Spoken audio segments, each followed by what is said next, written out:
the first thing I can think of, which was pretty big, was Vettel's brake failure. I can't remember Yeah. what lap what that was on, but it was pretty early on in the race. It was within the first lap 10 six, laps. that was. Lap 6, it was that early on. Blimey, let me get my race notes up.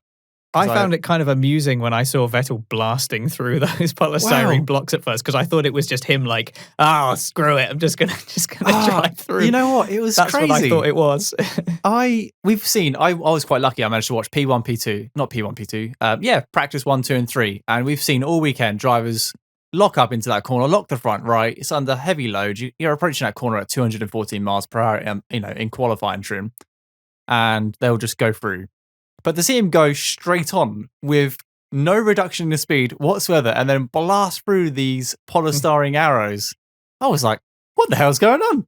I was like, this is crazy. Looking back at brake wire explosion or something, looking back at the telemetry, the brakes did work. It took him from like 206 to 180, which isn't much of a deceleration, but clearly enough to get around the next corner, which was obviously, it's a long right-hander, which was good for him. But he did well to manage that situation as well as he did. I'm not sure many other drivers would have. I don't know. What happens when your brakes fail at 200 miles per hour?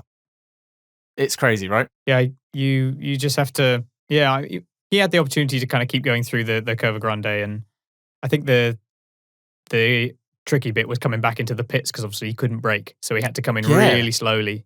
I was surprised that he continued that lap. There's plenty of runoff areas, plenty of slip roads at Monza. I think if you can bring the car back, though, they always want you to do it. They always want you to bring the car back. Firstly, because no disrespect to the marshals, of course. I mean, they do an amazing job, but I sometimes wonder if teams want to keep the cars from being taken by the marshals because they don't treat it very gently. That's what I'm thinking. It's like they forget that these are multiple £1,000,000 cars.